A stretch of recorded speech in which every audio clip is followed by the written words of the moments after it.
So, in this video, I'm going to attempt to fix this carburetor here. All of a sudden, the float valve just randomly started to not work and kept filling the cylinder up with gas. So I'm going to take it all apart and see what I can find, if I find anything that I can find the problem or not. We want to crimp off the fuel line here. And I have found that these kind of little fuel line crimpers here only work on this yellow line. I've tried it on that black line and taken it off, and it all just peed out, and I had a big mess to clean up. So you just crimp it off, and I don't like gas getting all over everything. So also you need to unplug this little solenoid wire too. Let's see here. I need these pliers. I have a microphone. I finally have a microphone in this video, so hopefully the audio will be slightly better. I need to actually point the camera over here. And not much came out because I had that crimped off. And set that flop to the side. Now I'll point you down here. And one thing, you do have to remove this blower housing here because I mean, you can loosen the carburetor and everything up, but it makes it a lot easier to get the linkages and stuff out. And I'll show you how that all goes back together. I'm gonna raise it up here.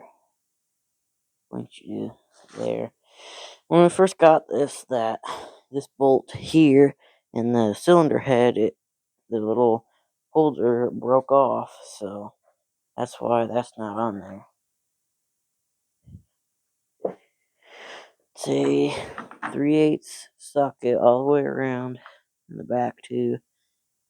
Some of these covers have slotted holes and some don't. This one, I believe, does. Gotta take the bolt off so that way I can see.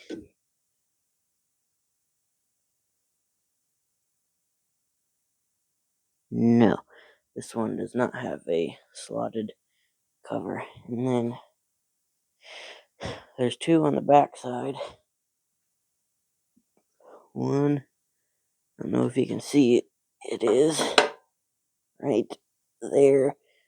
And there's one on the other side to get you in there. I gotta find a spot to put this camera here.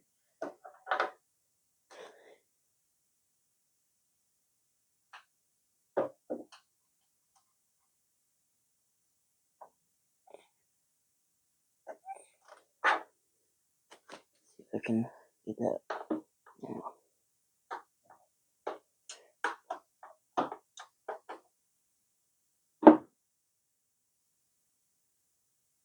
Ooh, sorry.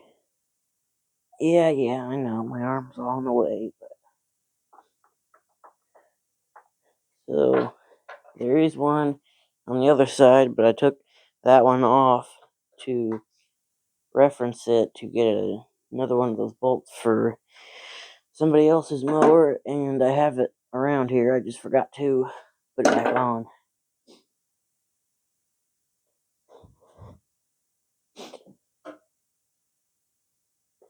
Craftsman LT 2000. The hood is right over there. I just took it off beforehand because it was easier to film without it.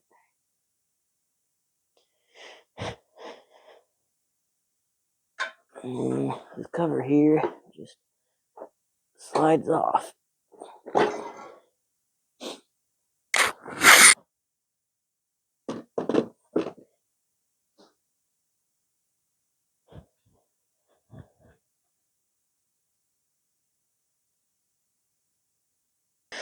There is a O-ring on this intake tube here, so if That's why that cover was kind of hard to get off, because we got to pull it off of that.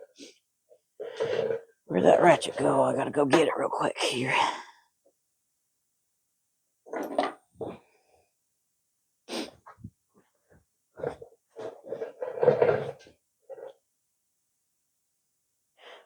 Two more 3/8 bolts right here. You gotta get out.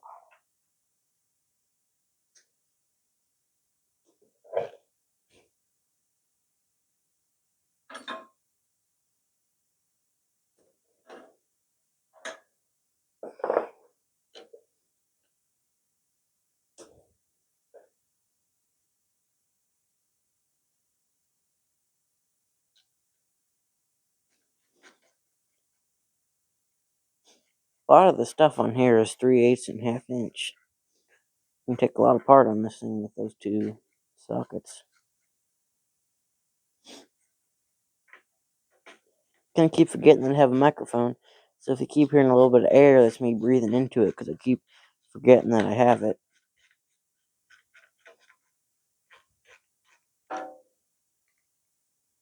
Okay, got that off. And there are the bolts. I'm just gonna set them up there on the flywheel. And one thing you want to remember to connect that breather right there. It's right here. Otherwise, it will suck in dirty air and wear the engine out.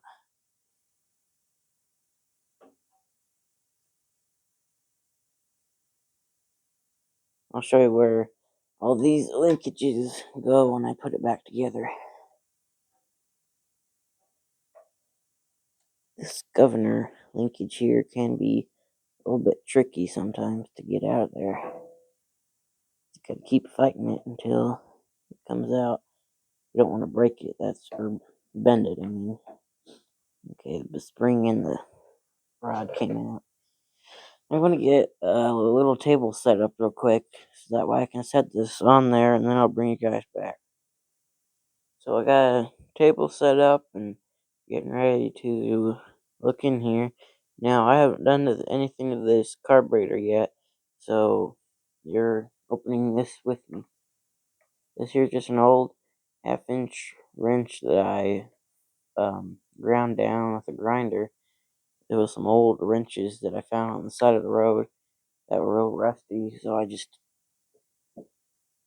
used it.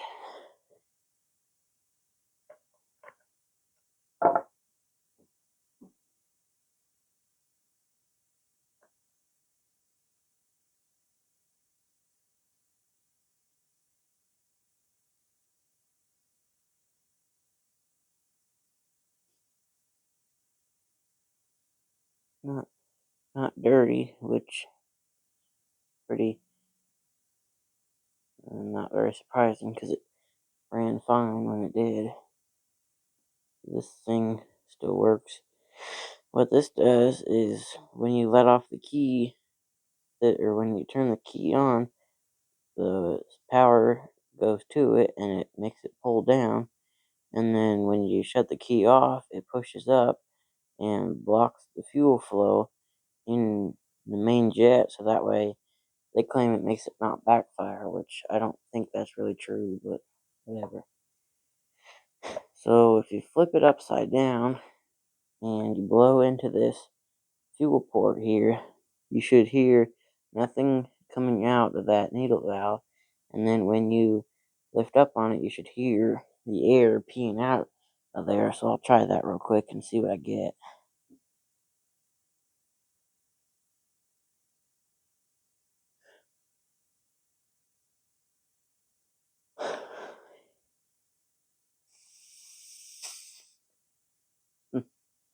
Strange.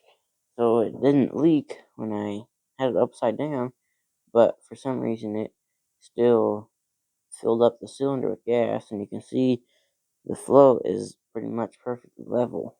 So this here is a Walbro carburetor, which I'm thankful for because the stupid nickies that Briggs use are ridiculously designed.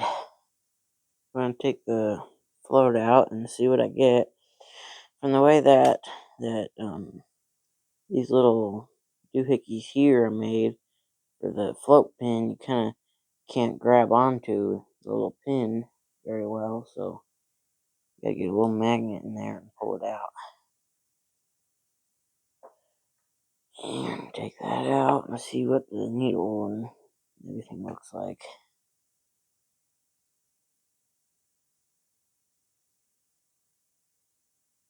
See if I can get to focus. And see the needle won't focus. Come on, focus. Needle doesn't look too bad. And neither does it down where it goes. So I don't know what could be causing this to not run or not work right, because the needle looks fine, and where it goes down in there, it looks fine down in there as well. I don't see any dirt or anything in there. It looks like there's no seat in there, it's just brass fitting. I'm going to spray a little bit of carburetor cleaner in there and see if anything shoots out of that fuel line port there.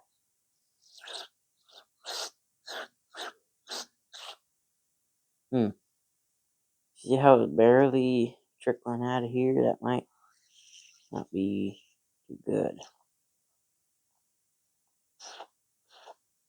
That might be the problem there. It won't come out of there very easily. Hang on, I gotta get something real quick. It's getting these little torch tip cleaners here to stick it down in that little port there. I'm going to face over here and do this like this. Here, I'm going to lower the seat down.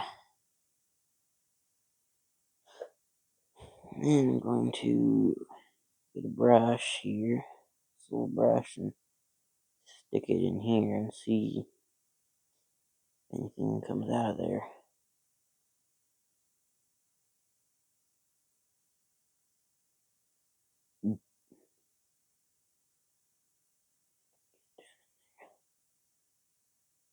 A lot of times I forget I'm filming and don't look into the camera, so that's why I randomly just go off screen.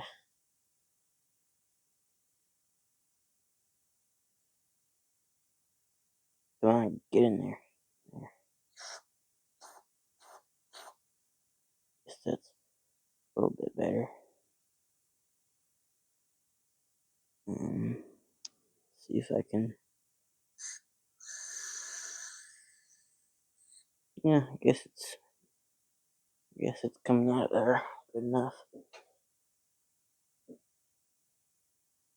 Don't get what could be causing this, because there's no, on this style of carburetor, there's no seat in here. It's just this little this brass fitting or whatever it is in there.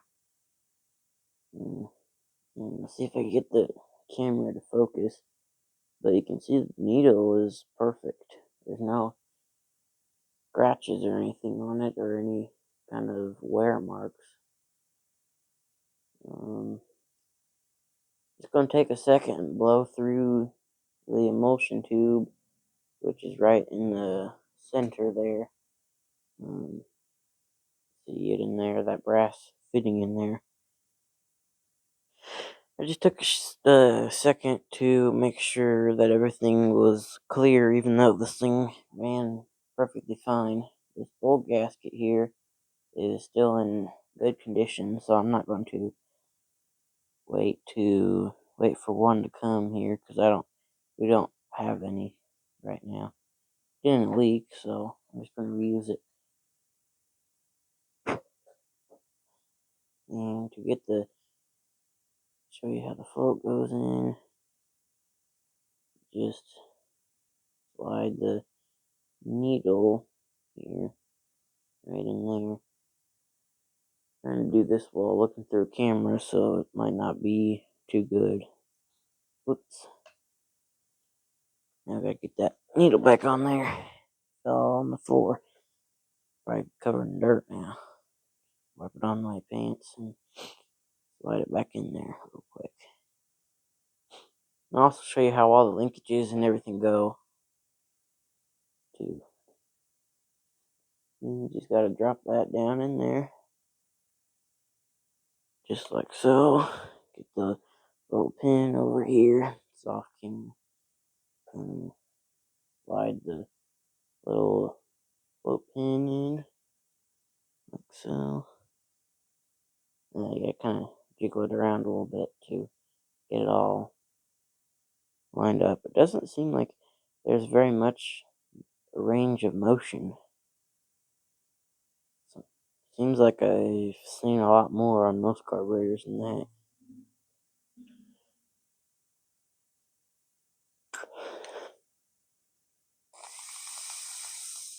Yeah, still doesn't leak any gas or any air out, and the bowl's perfectly clean. Just get that lined up on there. And you also, if this stops working, if it gets all gummy and doesn't um, go move up and down, you can just cut that little tip off with side cutters or whatever, because it doesn't really do much. And you don't, because these things can get pretty pricey. So if you don't want to do that, you can just chop that off, and it won't make a difference. And just gotta get that lined up in there and tighten it down. Can get the wrench in there. Hang on.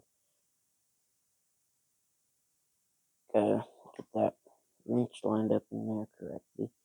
Don't want to really get that extremely tight. You for sure want to get it tight enough to where it won't leak or anything, but you don't want to get it so tight you strip it out, because that is going into soft aluminum, so threads are very fragile. Once you feel it like stop, just go a tiny little bit more. And then what I'm going to do is connect the short piece of that yellow fuel line on here and fill it up with gas and see if it will continue to drop or if it will hold. So I'll bring it back once I get a little piece of that cut. Just some cheap Amazon brand fuel line. I got some gas in a chemical bottle here. I'll just squirt that in there until see if it stops going down any of the level.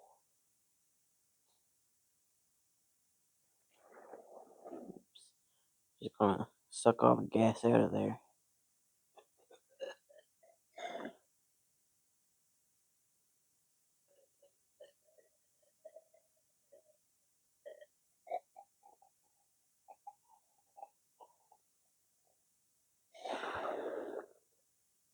Yeah, I think that should hold that much fuel.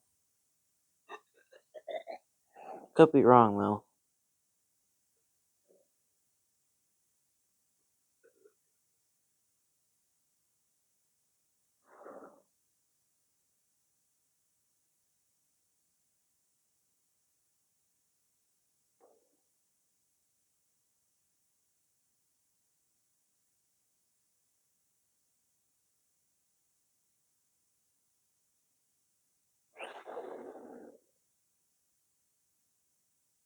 I don't know if you can tell, but the level has almost completely stopped moving. I'll just let it sit here for a few seconds and see if it starts dripping out of the intake at all.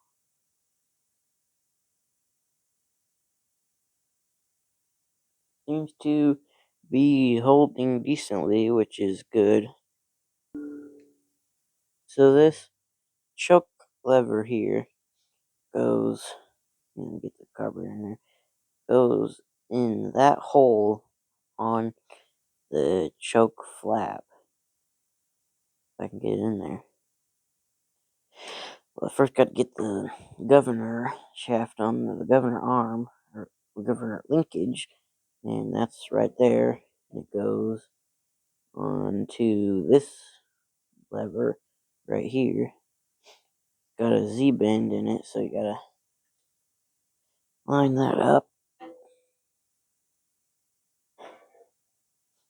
Part can be a little bit tricky sometimes. I'll get the camera where you can see it better. Just get it in there in this little spring here. Yeah, I think you can see that little hole right there. It goes right in there. I can grab a hold of it. I don't really know what those things are for. Apparently, it's supposed to stop it from surging. I don't know if that's true or not. Got the spring in the hole, and this here goes in right there if I can get it. There we go. And it goes here. Let me get the camera twisted around. It goes right here. Goes in that little tab right there. Just slide it in like that. And then this little breather here goes. I don't know if I can get it at the right angle, but here. I'll show you where that goes once I get the camera in a different position. So here's the two bolts that hold the carburetor on.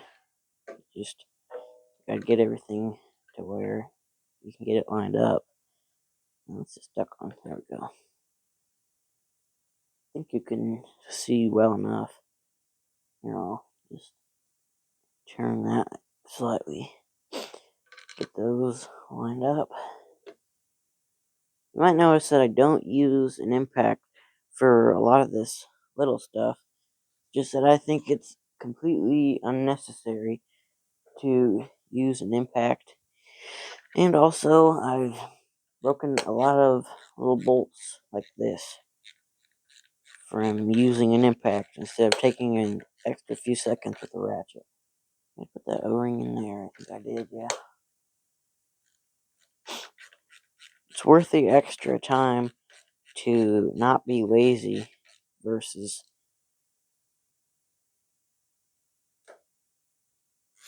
breaking the bolt.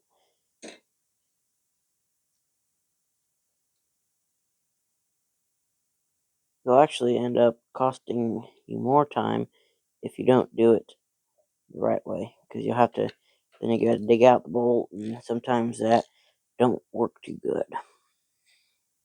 You don't need to get them crazy tight, just snug enough to where it won't back out. Once again, those are 3/8. Get you right about there. Gotta plug this wire in right here. If you drop that little solenoid off, you don't have to plug that back in. You can if you don't want it in the way, but it won't do anything. And then get the fuel line on there.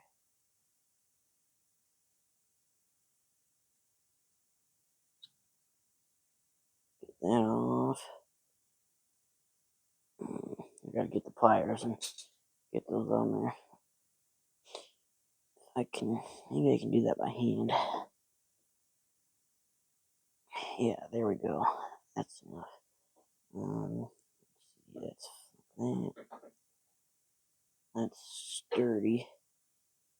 Now, get that cover, get the engine cover back on, put some gas in it, and then I'm gonna let it sit for a while and see what will happen.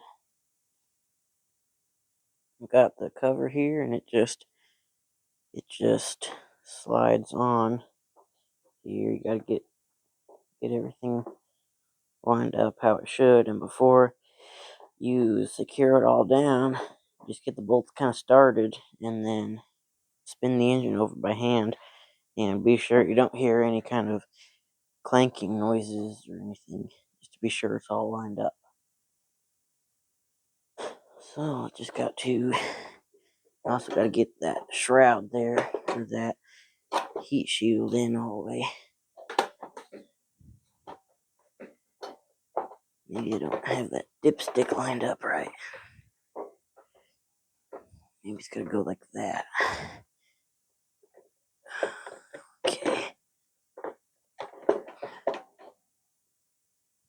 So I got the bolt started. I didn't show that just because it was very painful. And I didn't want to bore you with that. So now I gotta get this bolt here in.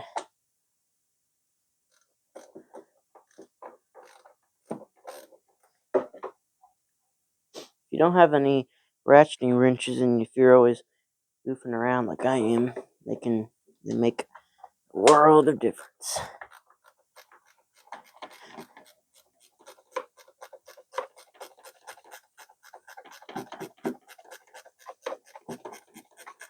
It's kind of a long bolt, so it takes a while to get in. Once again, you don't need to get this crazy tight, just tight enough to hold it. Get you to the front here.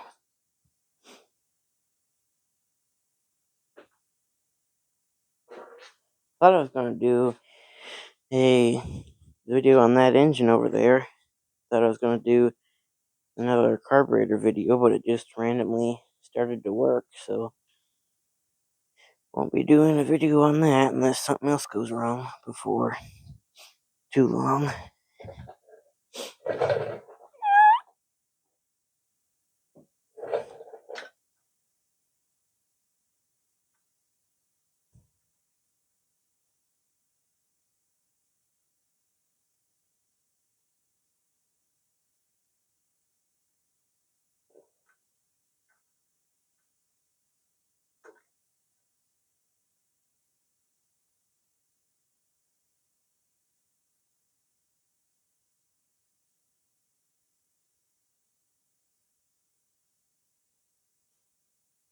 So now it's pretty much back together, so I'll put some gas in it, let it sit for a few minutes, and see what happens. Well, I let it sit for several minutes, long enough to take the steering wheel bolt out and put Loctite on it, and because that kept coming loose. So now I'll see real quick if it will start. Just set you right there. I'm gonna raise it up real quick here. Right about there. Gotta move that ratchet real quick. See if it will start. If it don't, I'll cry.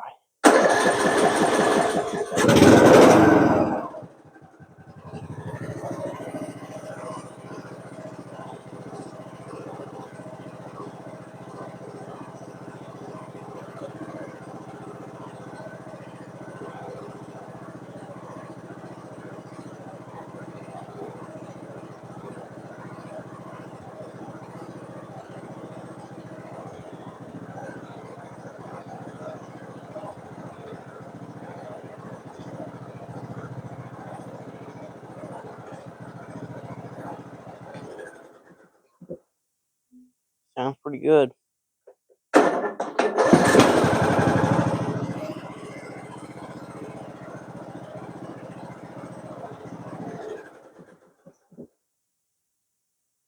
Okay, that's good. Let it sit for even longer now that it ran.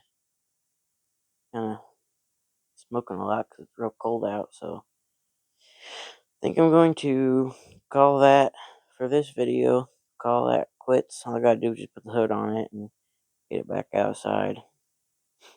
So hope you all enjoyed and see you next time.